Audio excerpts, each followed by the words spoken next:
President Trump got several big wins today as Alex Jones and Laura Loomer reveal he might be dealing with an internal military coup.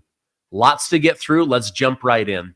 Congressman Shri Thanedar of Michigan has announced that he plans to file articles of impeachment against Defense Secretary Pete Hegseth, accusing Hegseth of incompetence and committing war crimes in two major Pentagon scandals. In an interview with Fox News, Thanedar said, "The secretary has to go. He's incompetent. He violated. He's a war criminal. He's got to go. And I'm calling on Republicans to join instead of defending him with Trump's loyalty." Now, the first issue centers on Hegseth using the Signal app to discuss a Yemen strike with Vice President J.D. Vance and Secretary of State Marco Rubio, violating Pentagon rules and putting troops at risk, according to an Inspector General report. Now, that report itself said nothing was revealed that would damage military or blow anyone's cover. However, Signal is not the appropriate app for that to take place. It became kind of a trade practice in Washington, D.C., but not an official back-channel communication tool. Now, the second involves a September 2nd strike in the Caribbean on a drug smuggling boat, where Hegseth allegedly ordered the military to kill everybody, leading to a second strike on survivors clinging to the boat wreckage. Admiral Frank Bradley carried out the mission as U.S. tension with Venezuela increased. Thanedar pointed to past bipartisan moments, like releasing the Epstein scandal, and said that this scandal is just as big and that Democrats and Republicans should come together on this. Well, the problem is you've now got different members of Congress that are coming out today that are saying the admiral did the right thing, taking out these drug dealers, that in fact, these were known drug dealers. But what they're saying is this second strike violates military doctrine and looks really bad for the United States. Now, is anything going to happen? No. The other thing that was 100% confirmed today is that Pete Hegseth did not give a kill everyone order. It was go take out the boat, right? So they're going to have a hard time proving this. All right, now there's a second Trump person that they're trying to go after. In a separate federal investigation brought forward by a congressional watchdog group, wants to go after Bill Pulte. The Government Accountability Office confirmed it opened an investigation into Federal Housing Finance Agency Director Bill Pulte after Senate Democrats requested it on November 17th. The GAO spokesperson said the review was accepted under standard process, meaning if someone brings something forward, they open an investigation. It doesn't mean that they believe Pulte is guilty. Now, Pulte, appointed by President Trump, has been accused of acting like the president's personal attack dog, pushing the DOJ to prosecute Trump enemies over alleged fraud. Targets report Letitia James, FedGov Lisa Cook, Senator Adam Schiff, and Congressman Eric Swalwell. Swalwell sued Pulte in D.C. federal court, claiming Pulte abused his position by accessing and leaking private mortgage records, even though they are all they're all publicly available. Now, Director Pulte has combed through private records of political opponents to silence them, Swalwell argued. The FHFA oversees federal housing and says that they will conduct an investigation. Right now, Democrats are looking for every way possible to take down Trump. However, they believe the best way to unravel the Trump sweater is to not go after the king, but to go after his favorite appointees, people like Pete Hegseth and more. Now, Laura Loomer, one of the very best investigators on the internet right now, she came forward with some very credible information and was invited over to Alex Jones to share that. Let's go ahead and listen to this together. All right. She just joined us for 5-6 minutes, and she's going to join us again coming up in the next hour. She's got to break away and go to another meeting with more intel on this.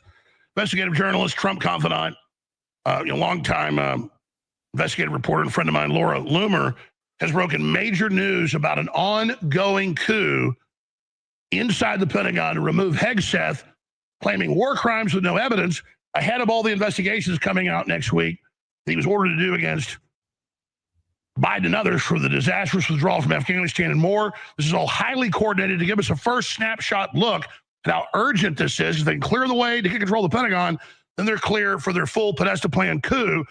But Laura Loomer, at Laura Loomer on X, posted a detailed breakdown. But just to give us a snapshot of this, and she'll be joining us again in about 30 minutes in the second hour. Laura, thank you for coming on. This is very urgent. I just wanted to get this out right now. Give us a boil down. Yeah, well, thanks so much for having me on, Alex. People can review this report on my X account, and I broke a story the other day, the first day of the Pentagon press corps orientation, about this coup against Secretary of War Pete Hegseth. And my sources, high-level sources here inside the Pentagon, have told me that the stories that are being planted against Secretary of War Hegseth are coming from inside Secretary of Army Dan Driscoll's office. And if people have been following my reporting over the last few months, they know that I have, called out the Army Secretary multiple times for some of his behavior since he has been the Army Secretary, including going jogging with Eugene Vindman, one of the architects of the impeachment against President Trump. He colluded with his brother, Alexander Vindman, as you know, also to highlighting and platforming a Medal of Honor recipient who spoke while in his uniform at the DNC convention in 2016, bashing President Trump. And we know that's a violation. You're not supposed to engage in partisan political behavior while you're in uniform. And so, every single time that I have called the Army Secretary out, I've been told, oh, well, he's a nice guy. He's friends with JD Vance. He went to law school. He went to Yale with JD Vance. Well, he keeps on having these faux pas, right? These little, what we'd call like a whoopsie daisy, right? Well, I'll do better next time. I'll do better next time. He was recently on an interview with Dasha Burns of Politico, and they asked him about Pete Hegseth's gender requirements here at the Department of War, and how he's opposed to women serving in combat. And when the Army Secretary was asked about this, he said, well, I was in the woods, I was in training with men and women, and I couldn't tell a difference between a man and a woman. I mean, he literally said that. It's completely in violation of the new Department of War standards combating wokeism. And so now it's even more concerning to find out that individuals in the Army Secretary's office who want Dan Driscoll to assume the role of Secretary of War are planting these stories. Now, upon my investigation, I discovered that Dan Driscoll is very good friends with Maggie Goodlander, one of the seditious six, ironically, right? I mean, this is a woman who is in the Navy. She's a Democrat member of Congress in New Hampshire, encouraging members of the armed services to not comply with orders from the commander-in-chief. And the Army Secretary is friends with this woman. It's a little disturbing, in my opinion. Who is she married to? She is married to Jake Sullivan, the former Biden National Security Advisor, who was recently stripped of his security clearance by the Trump administration for his involvement in Russiagate. And so, you have to ask yourself, why is the Army Secretary associated with people like Jake Sullivan and Maggie Goodlander? Why is it that Pete Hegseth barely got confirmed in front of the Senate because the Democrats viciously opposed him, but the Democrats unanimously supported Dan Driscoll? Why is it that the Democrats hate Pete Hegseth, but the Democrats love Dan Driscoll? I mean, Jake Sullivan was literally a reference for his Senate confirmation hearing. And a couple of weeks later, he had his security clearance revoked by the president for engaging in treasonous behavior. And Jake Sullivan's wife, Maggie Goodlander, gave a $2,800 max donation to Army Secretary Dan Driscoll's congressional campaign when he ran for office in North Carolina. And so, I find it to be quite disturbing when you look at the individuals who attended the wedding of Jake Sullivan and Maggie Goodlander. We're talking about Victoria Nuland, the queen of color revolutions, right? Obama put her in charge of the color revolutions in Ukraine. And, well, where's Dan Driscoll? He's in Ukraine, right? Why is it that Dan Driscoll didn't tell anybody at the Department of War that he was going to Ukraine? How come we didn't tell Secretary Hegseth that he was going to Ukraine? I find it to be very bizarre. And if I was Pete Hegseth, I'd put my head on a swivel because, well, they're not getting these planted stories from nowhere. Clearly, people inside the Department of War are working with the deep state and the fake news media to undermine Hegseth because ultimately they want to stage a coup. And this is why it's all coming out at the same time. All the attacks on Secretary of War Hegseth regarding the strikes in Venezuela, the Signal Gate report, they want him out because, he is he's what President Trump would call central casting for the warrior spirit or the warrior mentality that we want our members of the armed services to embody here at the Department of War. All right, I want to go through your breakdown because I know you always do great investigations and you're super accurate. But I've already investigated a lot of this and know a lot of pieces, so I know it's accurate. And I have a lot of information you may not know, so we need to share this together. But this needs to be maximum red alert. If they can get Hegseth claiming he's a war criminal without any evidence, it'll kill all the investigations. Then they're going to try to impeach Trump when they steal the midterms or even earlier, come in with this war crime thing. They are full court press right now. So I know you've got to go into another meeting. We actually got they want to get somebody who's sympathetic with them in his role. The Democrats want to replace Pete Hegseth with Dan Driscoll. Okay, that goes on a few more minutes, but we've got the deep state looking for ways to overthrow President Trump, to undermine him, to undermine Pete Hegseth, the person who's in charge of the office that keeps leaking all of these stories, most of them fake, some of them worth looking into. They all come from this Driscoll office. This guy is best friends with some of the very people that tried to destroy President Trump. I don't know why he has this blind spot, but what they're trying to do is they're trying to go after President Trump. How do they do that? They go after the people that he needs around him. He needs Pete Hegseth in order to run the military. He needs Kash Patel in the FBI. So President Trump has been betrayed, and he knows that, and that's exactly what they're doing. The second level of this is you've got all of the war crimes and different things that are going to be announced in the next week or two when it comes to the disastrous withdrawal from Afghanistan. So there's a lot going on, a lot of big stuff happening that I wanted to absolutely bring to your attention. So thank you guys for sharing that information because we need to know if there is a coup going on against our president, and it looks like there might be. All right, now down in Texas, Democrat lawmaker Jasmine Crockett, she's under fire. She's refusing to pay her $3,000 condo HOA fees, and the Dallas city has had to put a lien against her. A sitting member of Congress that makes nearly $200,000 a year is refusing to pay $30,047.79. Her paycheck is $174,000. This comes as she faces scrutiny from spending $75,000 of taxpayer money on luxury hotels, luxury limousines, private security, a party at the Ritz-Carlton, another party at the West Hollywood Edition in Las Vegas, and a bougie luxury vacation to Martha's Vineyard where she was trying to connect with other people. So when it comes to taxpayer money, she has no problem using the American taxpayers' money. But when it comes to her own money, she doesn't want to pay her bills. She wants somebody else to do that. So she is now under investigation, and they are blasting. But she's not the only one. Crusty old Maxine Waters, who mocked President Trump for needing a couple of weeks to come up with $500 million in cash, now has a major problem of her own. I want to get that information to you. But first, a word from today's video sponsor. Homeowner, you need to listen to this. In today's AI and cyber world, scammers are stealing home titles and your equity is the target. Here's how it works.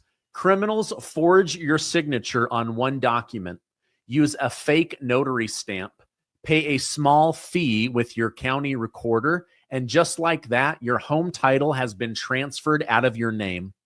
Then they take out loans using your equity or even sell your property, and you don't know it's happened until you get a collection or foreclosure notice. So when's the last time you checked your home's title? If your answer is never, you need to do something about it right now. That's why I've partnered with Home Title Lock, so you can find out today if you're already a victim. Use my promo code Gardner at HometitleLock.com, and you'll get a free title history report and a free trial of their $1 million triple lock protection.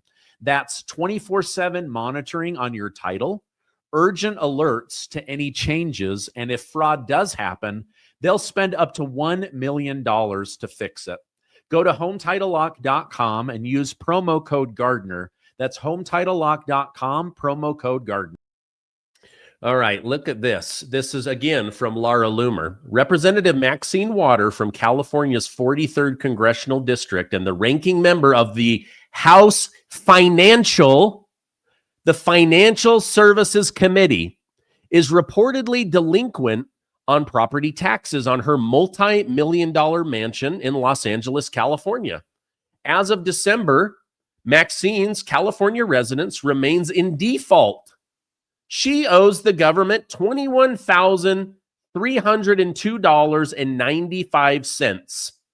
She's also being fined $301. Can you believe this?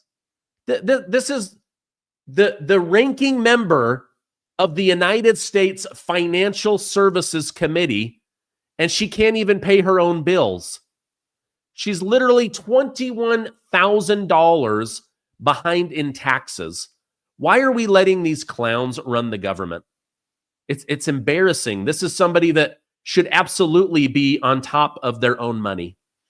All right, now earlier today, law enforcement arrested the January 6th pipe bomber. This is massive. According to the FBI, Brian Cole is allegedly the pipe bomber. He's been arrested for planting the pipe bomb near the DNC and the RNC the night of January 5th in order to cause chaos. And it worked. I mean, he got away with it for 5 years. He was arrested at his Virginia suburb home after investigators built a case. Now, the $500,000 reward, that isn't what led to him.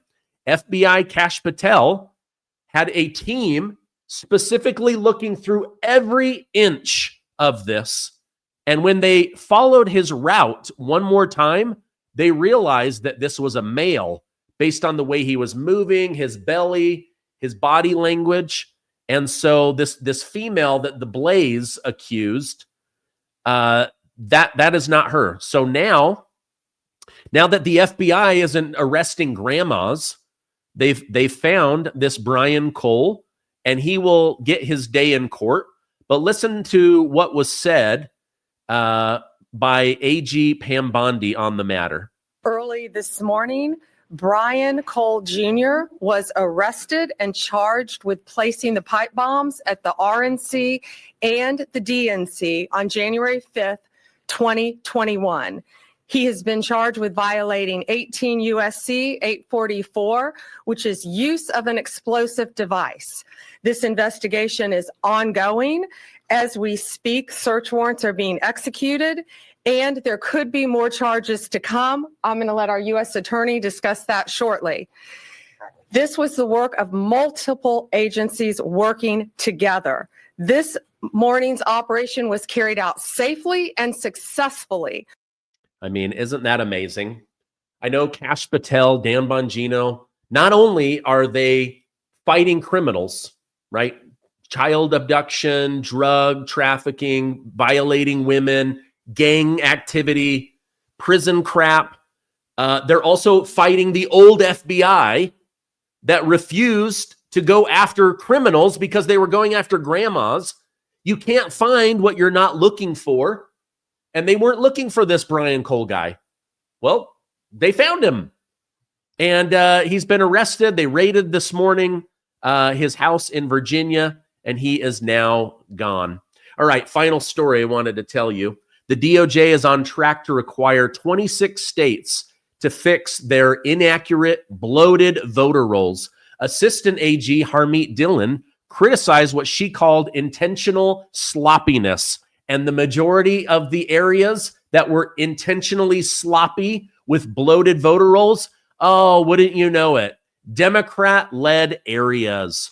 The sloppiness of the election in blue states is no accident. It's on purpose. It's a feature, not a bug, said Harmeet Dillon. The DOJ is now suing to get their voter rolls and will do everything they can between now and the election to remove millions of names from these 26 states. That is huge. That is a big win for MAGA, who wants to get election integrity, voter ID, and cleaned voter rolls. All right, that's my update for today. What do you guys think? It sure looks like they're going after everybody connected to Donald Trump. They are trying to take down the president through taking down his favorite appointees, but they're going to just continue to fight back. Just before going on air, I read that the grand jury in Virginia is refusing to re-indict Letitia James. So is she going to get away with her crimes? I don't know. The state of New York still needs to go after her, where she committed even more crimes than Virginia. But I hope that case isn't over, and I'll continue to keep you guys updated. All right, I love you. Stay amazing, and I will see you on the next video.